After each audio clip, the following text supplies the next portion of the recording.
the thing, right? They're just throwing things around for people that don't understand the context of them. Like before, he's throwing the word self around. Now, if you ask any Muslim, what do you mean by self? They talk about the first three generations. But Ibn Kathir is speaking about the past 700 years of the generations. It has a context to what he's saying, right? He's, same with the Zabur and the Psalms. He's trying to. He's clearly shown that there's a different that the Islamic concept of Zabur is different to the Psalms, right? So he's refuted Chris, and with this one, he's now presenting a statement from a scholar who got chucked out of Medina by Imam Malik for not being authentic, who writes secondary source material, biographical material, which does include a lot of weak hadith, right? Even though, mashallah, he did a good job.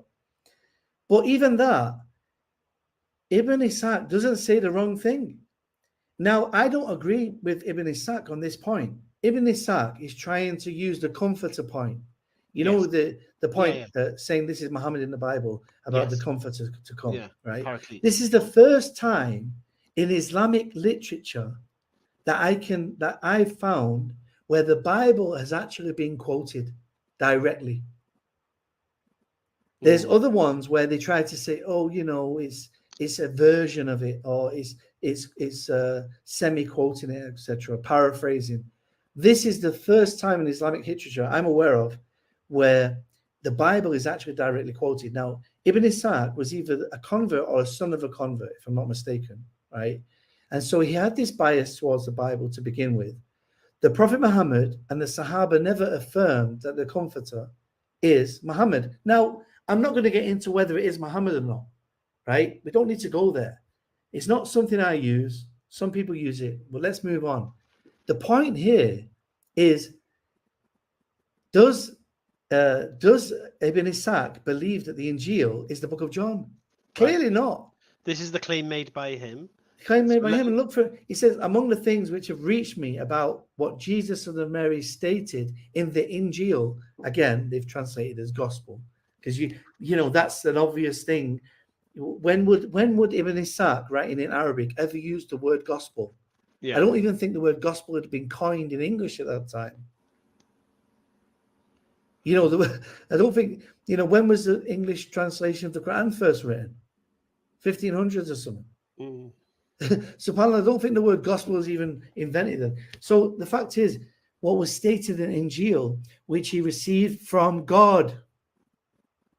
Listen, Ibn Ishaq says, among the things which have reached me about what Jesus, son of Mary, stated in the Injeel, which he received from God for the followers of the Injeel. Right? So he's basically saying that this part of John was in the original Injeel, which was sent from God. See, Ibn Ishaq's concept of an Injeel is one that's sent from God, not authored by Matthew, Mark, Luke, and John. And it just so happens that these biographies of Matthew, Mark, Luke, and John, this specific one about Comforter, he thinks that was possibly part of the real Injeel. The point is, whether you agree with that or not, which I don't, Ibn Ishaq did not believe the Injeel was the book of John. Like, stop trying to pull the wool, Sam. Stop. If you're going to pull the wool, at least make a wig out of it. It's just constantly pulling the wool over people's eyes. Now, people took these three evidences as dalil, that he's refuted John. He brought something from the Torah, he brought something from the Zabur, and he brought something from the Injeel. And it's a complete joke. Now, this whole presentation has just been about Sam refuting Chris. That's it. We've not even presented our evidences yet. We have so much more to speak about. We don't need to go there today. Today, we're just merely showing how Sam himself knows that the Islamic concept of Torah's born Injeel is not the Bible. And Chris also gives an example, by the way.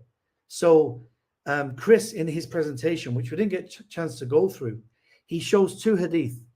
There's a famous hadith where the Jews come to the Prophet ﷺ for judgment. And they ask the Prophet ﷺ, judge for us. Now, the Jews are being tricky because the punishment for zina in Judaism is death. Whereas in Islam, if you're not married, it's not death. Okay?